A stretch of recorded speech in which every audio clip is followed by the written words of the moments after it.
के साथ वो डायरेक्ट होगा, जो उनका बायर होगा उसके साथ वो डायरेक्ट उनका कॉन्ट्रैक्ट होगा।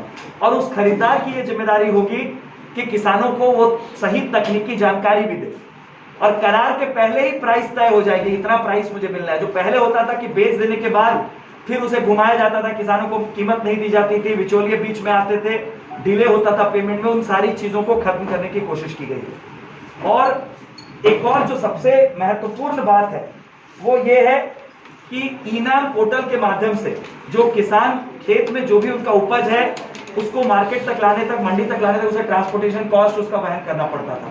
अब वो सीधे अपने खेत से बायर को बेच सकता है। आपने देखा हाल ही में कटंदा में ही इसका प्रमाण मिला है कि जिसमें किसान ने अपने खेत से ही अपनी उपज को बेचा और बायर ने ट्रांसपोर्टेशन उसे वहां पर गाड़ी भेजकर उसका ट्रांसपोर्टेशन कराया। तो ये जो दोनों विधेयक हैं, इससे जो सबसे बड़ा उद्देश्य इसका ये है कि किसान को कंप्लीट फ्रीडम दी गई है कि उसे बिचौलियों के हाथों परेशान नहीं होना पड़ेगा। ई प्लेटफॉर्म के माध्यम से सारी चीजें होंगी, तो किसानों को कहीं भी ऐसा नहीं लगेगा कि इस प्रोसेस में इस जगह पर उनको सही जो उनकी सहभागिता है वो नहीं दी गई। जो वो आज उपज अपनी देंगे, हैंडओवर करेंगे बायर को, उनको जो पेमेंट है सेम डे उसकी उनको रिसीट मिलेगी। और एक और इम्पॉर्टेंट चीज जो है, 2022 तक किसानों की इनकम को दुगनी करने के उद्देश्य का से तमाम प्रावधान किए गए हैं इन दोनों विधेयकों में। इनके जो पॉजिटिव इफेक्ट्स हैं वो पॉजिटिव इफेक्ट्स अभी ही दिखने लगे हैं।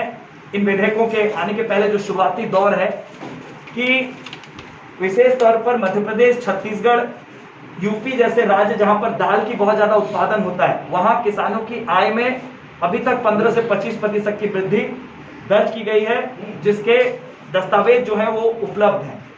अगर किसी पर्टिकुलर राज्य में आलू की उपज बहुत ज्यादा हो रही है, मान लीजिए कि जून और जुलाई के महीने में, तो क्या कर रहे हैं, उसे देखते हुए जो थोक विक्रेता हैं उन्होंने कोल्ड स्टोरेज से ही किसानों का जो उपज है उसको उठा लिया है ताकि किसानों को बेहतर प्राइस मिली है। एक और विपक्ष के द्वारा बार बार जो सवाल उठाया जा रहा है कि इससे किसान, तो आपके माध्यम से मैं ये स्पष्ट कर देना चाहता हूं कि ये जो करार होगा किसान का बायर के साथ में, खरीदार के साथ में, वो फसल को लेकर होगा, जमीन को लेकर नहीं होगा। इसलिए किसान का मालिकाना हक जो एज इट इज है वो बना रहेगा, मालिकाना हक पर किसी तरह का कोई प्रभाव नहीं पड़ेगा। इसके अलावा जो टेक्निकल गाइडेंस है उनको वो समय समय पर सरकार के द्वारा दी जाएगी।